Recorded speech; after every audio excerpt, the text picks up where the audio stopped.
Welcome back to Foodie Down Bronx. I'm your host, the Hungry Dominican. Our first guest is the owner of Chef Jimmy's Vicious Creole Cycle, and according to his Instagram bio, he's a writer, chef, and occasional comedian. Welcome to the show, Chef Jimmy Thomas. Thank you. Hello, sir. How are you? I'm good. I don't know if I should get closer to the mic and talk in it or move out because Nah, just do the Barry White. Hey, what's up? And then I'll just leave you in the mic alone later. That's okay, fine. Yeah, we can just, it's kind of sexy. Thank you for being on the show. We've been trying to make this happen for a while now, but you're finally here, and there's a lot for us to talk about. So you and I met earlier this year. Yep. Guess it was early spring, and you were part of the World's Fair, which was this giant festival that took place in Queens, right in front of Citi Field, and it was made to sort of replicate the World's Fair of the 60s, but culinary based. Yes, complete craziness, that whole festival, in a good way. It was pretty intense, 2 days, and I'm sure it was way more intense on your side, because you were offering what exactly during those 2 days? During those 2 days, I was offering oyster po' boy, shrimp po' boy. I was offering beignets, and I was also offering salmon and wild shrimp crawfish croquettes. Wow. So I was doing a lot for that. Yeah. So we had to do the prep, and I had to, set the dough up a day before and let that rise on site. But it was hot enough, so the dough rose. So that was good. Right. Yeah. But so those 2 days that was in mid-May. Of this year. Yeah. And you were offering so many different types of cuisines.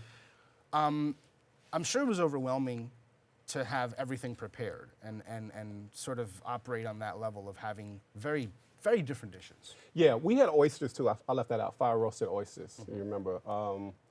It's always hard. It's like, and we were talking about this, it's like, certain television shows where, you do competitive cooking, right? Right. So it's kind of like that in a way, but everything's organized, but you have to have everything set up before. So when you're cooking all of those different items, there really isn't room for you to mess up. So you have to have everything there. You got to do all of your prep, and you can't have anything off. So when I did it, basically I was kind of playing it by ear. Right. And, hoping that everything wouldn't just implode and just blow up. And some of it did, but it still worked out. You know what I mean? What exactly imploded? Man, the beignets. That's out of everything that I cook, the beignets are the hardest thing because, people are looking for that. When people go to New Orleans, they remember the beignets. They remember I remember that moment when I first been into it and had a coffee. Right. So when I was creating it, I wanted to make sure that it was exactly like the beignets that you have in, New Orleans. So just prepping it, putting the powdered sugar on it, making it work, giving it to people, and having them say "Oh, this is good," or, they didn't know what it was. Right. So yeah. So was that your biggest seller that weekend, or what proved to be a super popular dish? Oyster po' boys and shrimp po' boys. Okay. Those were the biggest. But then I also sold out of the fire roasted oysters because we use really big ones that are in Maine. Okay. Right? So all three were very popular. The ones that are in Maine are basically so check this out. The way that it's set up is you have this oyster and what they do is they finish the oyster by putting it in cool water. They get all the sand and everything out of it. And what happens is it creates a firmer, juicier oyster, right? And I would get those straight from the farm. Take those oysters, bring them over, fire grill them, and put a Creole butter on it. The Creole butter is like a mixture of anchovy and chili paste and all this other type of good stuff and garlic, and just put that on there. So when people when they got it, it was very different because on the East Coast, so many people are used to eating oysters raw, right? So here you are with this big oyster and it has melted butter on it and it's grilled and it's the charcoal and they're just what is this? So yeah, that was good. That's awesome. Yeah. Tell me a little bit about your journey in the food world, how you got started, when did you find your passion for cooking? Who influenced you the most when it came to how you cook now, and why is it so important for you? Because we've had this conversation many times about exposing more people to Creole. So basically, the way I started was, I was influenced by, my mother cooking, and she was influenced by her father, right? So my grandfather, he left Louisiana, and he opened up a few restaurants in Chicago.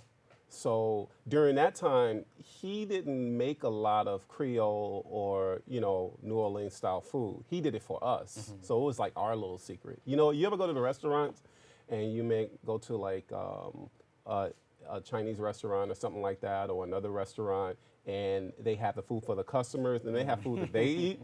It was basically like that, right? So I was influenced by my mother and my grandfather, right? And then I started cooking and doing a bit more stuff, and when I got more into it, I figured I was going to open up a cafe and get into catering. So as a teenager, I would say that's when I really got that bug, and I really wanted to do it. And also at the time I was doing IT, I was working in IT, and I wanted to kind of like get back into getting my hands on things, because my grandmother was also an influence, because she had like a garden and peach tree and all that type of stuff, and she would make her own ice cream and everything like that. So that was really cool to me. I wanted to bring that to other people of my generation and younger people who are now like so busy to get like all of those things that we took for granted when I was younger, right? So that's where the influence was at. And what restaurants have you worked in, whether it be here in New York or back home, or even Chicago, or where? I staged at, it's a lot of them. I staged at Blackbird Restaurant. It's like a Michelin star restaurant. I worked in various restaurants in Chicago, staging, doing work for free. I worked at the Yacht Club, too young. So it was this dude, and I was like 10 years old. And my friend was like, yeah, you want to make some money? You can go in here and work for this guy, right? And it was kind of cool. It was the first time I saw, like, the front of the house was really elegant, and then the back of the house, like, is straight abuse, right? So I would work in that restaurant, and I'm in the back, and I'm just washing dishes. But I've never seen that many dishes. I've never seen that many dishes in my life, right? In my house or whatever. So the dude would come, the owner, he would come to the back of the kitchen. He's just like, why aren't all these dishes washed? And I'm like, because I'm like a kid. Yeah. How can I wash all these dishes, right? And he would start throwing pans and skillets, just like lose it, So we're like washing faster or whatever. Then he go out to the customer, the guy who's in his like yacht loafers or whatever, and like serve him a nice cold lemonade and be so sweet and gentle with him. Yeah. Go in the back with us and be, freak out. Right. So yeah, I worked in a lot of environments. How does that take its toll on you? Because I've spent a lot of time in kitchens, and I see that it's, I wouldn't say that I see what maybe you saw, but there's the energy level is so different from being in a kitchen, and how everyone, it's like a dance, right? Like you have to dance around people, you can't get in front of people. I mean, how do you deal with that? Like that energy level where it goes extreme in the kitchen, and then something to like the front of the house where it's very chill. Like, how easy is it for you to adapt to that? Because I find it so jarring. Yeah, I can give you my answer on it. I think personally, I believe like line cooks and chefs feed off of that energy. I really do. I mean, I do. They're like adrenaline junkies. Right. I am. Right. How do I deal with it? I love it. If I'm in the kitchen and I'm dancing around and I'm moving, it's horrible, but it's great at the same time. I get this big rush, You deal with it because you learn your dance. The first time you go into the kitchen and you're like cooking and you look in the back and it's like all these customers, it'll freak you out. So you have to really stay focused. The first time you do it, you may cut yourself. You're going to do all types of crazy stuff and mess up, but then you learn that dance. Right. But then once you learn that dance, then you're cocky. Then you get the hang of it. Then you can get into it. Because being a really good cook or being a really good chef, it's not just about cooking a dish. A lot of people who love food, who can cook, anybody can do that. But when you're dealing with, like you said, doing that dance and cooking and everything, and then you have like all of these customers waiting, and if you mess up one dish and it's not consistent, people will be angry at you. That's the rush, right? Now it's kind of like now you're at war. You have your crew, you have your people, right? And then you have to make sure that you take care of the people in the front. So you do the dance because it's a trial and error, but you can't make too many errors. Right. Exactly. Yeah. That's why, personally, I think you see a lot of places, a lot of restaurants, not a lot of restaurants, but some restaurants may cut corners. They may do things where it's a little bit cheaper, a little bit faster, because they may feel like, I just want to get this order out. Well, you see other chefs or you see other people, they're doing that dance, but they want to maintain that quality. And that's the hard thing to do, right? Like I said, anybody can come up here and say like, hey, I cook, right? But can you cook for a bunch of people and do a dance with everybody in your back and argue and scream or whatever, but still have, Right. Yeah. And not to say that it's all about yelling and arguing and screaming. No, not at all. Because sometimes, people, they have that idea that that's what's going on. You're throwing skillets and you cursing people out and all that. I think that's kind of what I expected the first time I walked into a kitchen, but of course it's not the case. You may see it. I mean, just, I've seen it, but it's not, it's not. I've done it. It's not. It's not what I always experience. Yeah, it's not all. It's not everything. But it is a very intense battleground, I guess. But speaking of all this cooking, when we get back, we'll make something in our very cool little setup over there. Oh yeah. Guys, grab yourselves a snack. Foodie Down Bronx. We'll be right back.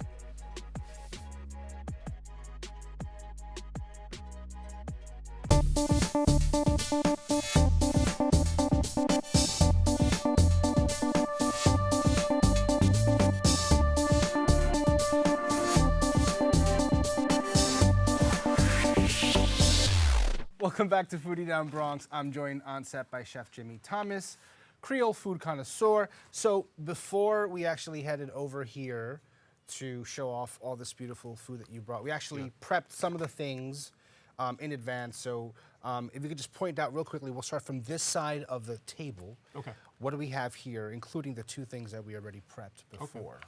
Yeah, so right here we have a Creole seasoning. I use this a lot. It's a lot of different seasonings. You have the paprika, you have the oregano, the thyme, the white pepper, a lot of different things mixed in here. We also have some portobello mushrooms that were sauteed in olive oil. We also have some jackfruit right here. And right here we have a mixture of heirloom tomatoes, dill, olive oil, and an aged vinegar. And now keep in mind, the aged vinegar is important. You don't want to use any other type of vinegar when you're making a mix like this. Okay. Because the aged vinegar is less acidic. It's about 6% acidic acid, which is mild, and it also has this nice sweetness to it. I also put some dill in here, and I put some sun-dried tomatoes, and I'll show you that over here. Okay. And I'll also show you the tomatoes. Now, right over here, this right here, this is what's considered a heirloom tomato. I don't even know if I'm saying this right. Whatever, it's a tomato. Back in the day, what Native Americans used to use a long time ago. Now, this tomato is gotten popular over the last, say 10, 20 years or whatever. A lot of people are using them. They have a lot of flavor in them. They're very different than the commercial tomatoes that we use today, but the heirloom tomatoes are pretty awesome. For one, they have unique flavor to them. I feel that the flavors they vary. A lot of them are bright to sour to sweet, and you have this beautiful array of all of these different flavors in this one tomato. And for me, that's saying a lot because I never really liked tomatoes growing up. Right. So yeah, it's a really good flavor. Was there anything specifically why didn't you like tomatoes growing up? Or I thought they were gross because they were squishy, and I'm just I like them in tomato sauce or whatever. Right. But I didn't like it. My mother was hardcore. She was just bite into the tomato yeah, that's good. And I was like, okay, something's wrong with you. Who does that? Something's not competing right now. Yeah, you just put salt on it. But as I got older, I like tomatoes. But these are beautiful. I love these. Right, awesome. Okay. I got some Havarti and dill cheese that I'm using. And the Havarti and dill cheese is really cool because it's creamy and it melts quick. Yeah, right. I had some before we started taping, and I mentioned to you, it has a very nice, subtle flavor to it. It's just a really nice texture as well, too. Yeah, nice creamy texture. So that's good. And this is kind of awesome too. This is I forgot what it is. It's a spinach tortilla. These come in different flavors. They come with tomato, tomato basil, spinach, and what's cool about this is what I usually do is I'll heat the pan up, put a little bit of olive oil in it, and get it a little bit crispy, right? Warm it up and add some flavor. This right here, this is my dill. Okay. Okay. And these are the sun-dried tomatoes that I use. That's in the mix right over there. And this right here is the portobello mushrooms. You can mix. Right here. Yep. Yeah. You can mix. Can I ask you? Is there a specific reason why you chose the spinach one, the spinach wrap? Flavor. I want all the flavors to come together. And honestly, I don't like just a regular flour wrap. Okay. I prefer corn tortilla, if possible. But if I'm gonna do flour, I like the fact that you can mix flour up with. You have all these cool flavors like jalapeno and spinach and sun-dried basil and stuff like that. So okay, all right. So let's get to it. Yeah. And while you're putting all these things together, one of the things that I noticed about you very quickly when we first met was your love of music. I do love music. I mean, you've actually introduced me to way more music than you realize by just sort of like playing some songs and then sort of taking me on this musical journey of like what these other artists are. So for you, cooking and music, I'm assuming they're together. They're together, right? Yeah. They've been married together. It's for you. It's like there's no one more thing that's important than the other. It's like they're both just as important. Definitely. So tell me, as you make this, about your love of music. What got you started? What put you down the rabbit hole? Who's the artist that we could sort of say was the most influential for you growing up listening to? I got a lot of artists. The most influential, it depends. I have a lot of artists that I like, but I like listening to a lot of old school Brazilian music. That's my favorite. I love a lot of classic hip hop. When I say classic hip hop, that could be anything. That could be anything from the Far Side to Souls of Mischief to Snoop Dogg to Talib Kweli, whatever. I love all that, Mos Def, but then also I like some of that obscure music that you get from soundtracks and everything. I think what that does is it creates a nice vibe when you are cooking. Sometimes I like hardcore hip hop, Sometimes you need that, or dance hip hop, or house. But my cousin and my uncle, they were DJs when I was growing up. So they introduced me to a lot of music when I was a kid, like Slick Rick and all this stuff. So is there, so if you're making a certain type of dish, I would assume that you have a specific type of soundtrack that follows. Definitely. Right? So if you're making this at home, this specifically at home, what exactly would come to mind? What would you be playing in the background? This right here, a string quartet. Really? Or punk. Black Flag, The Clash, because I like punk a lot. Right. So yeah, I'll listen to that. Or maybe funk or soul. But it depends on how fast I want to work. The faster I want to work, I put on house music. Or dance music or EDM. Right? But this right here, no, you know what? I think I'm feeling Brazilian right here. Brazilian? Yeah. I would have never figured you would have put on The Clash making this. I would put on The Clash. Because that's just me. I'm just at home and I'm doing like The Clash. But, I would like that. But also, what's the name of the dude? Jill Scott Herold? I have him on vinyl. He played, what was that song he made? The Revolution Will Not Be Televised. He kept saying that over and over again. And he made that song, Living in the Bottle. I've made a lot of dishes listening to that piece of vinyl. Do you have any songs that have maybe influenced a certain dish? That you've heard the song and then all of a sudden you get your creative juices going and then you end up making this dish based off of this song? I made some good desserts by this cat named Benny Sings on Stone's Throw. Okay. I've listened to a lot of Stone's Throw albums and I've made like some crazy dishes off of that. Yeah. A good friend of mine, he does, he's a mixologist. Oh, yeah? And he tends to make drinks based off of his favorite movies or video games. Yeah. And for me, it's always like, well, how do you pull the, ingredients out of, a video game and sort of, It's the vibe, it's the feeling. It's definitely what it is. It's the vibe, it's whatever your sort of brain conjures up the moment that you're listening to something or you're seeing something. So the last step that you did right now was you put up that cheese on top. I did. Okay. If you could take a closer look right here. So. Matter of fact, let me take a picture of that because it's kind of my thing, right? It's sort of what I do. Quick picture here, you guys. Hold on, give me 1 second. Beautiful, beautiful. Okay, so we have all of our elements here, or are we missing something else? I think we have everything here. We have the seasoning right here. Okay. We have, and I put some seasoning in here already. We have the jackfruit in here. We have the portobello mushrooms in here. We have the tomatoes in here. They've been sitting for a bit to get all of the flavors married. Okay. And we have the Havarti cheese, and it's on the wrap. Oh, and I put shallots in here. Shallots, okay. Very important. Shallots. Okay. You want the onion, and if you don't have shallots, you can use a red onion. Okay, perfect. All right, so let's wrap up this beauty. Let's see. Let me give it a try. I never do the wraps right. I'm just gonna let you know that. Oh, it's okay. Don't worry about it. This is bootleg. I'm I making have a this hell of a time bootleg myself wrap. trying to make these.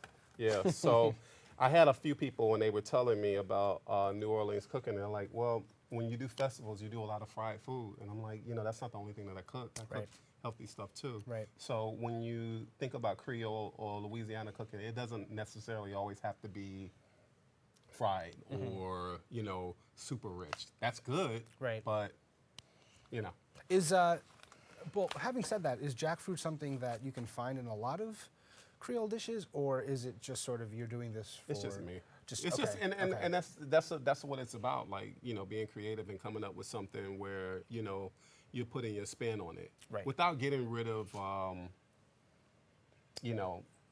what a traditional recipe. This isn't a traditional recipe. This is just right. This is but just it's sort of like. it's keeping in line with what flavor wise. And It's what you're used to, right? Yeah, you won't find oyster sauce in here. Right. Okay. So let me give this a quick bite. You want me to cut this a little bit? Yeah, please. Actually, I don't want to make too much of a mess in front of the camera. Awesome. There you go. You can take. All right. Let me try this out. Give it a quick bite. Yeah. Where's my napkin? Okay, perfect. Just ready for like anything.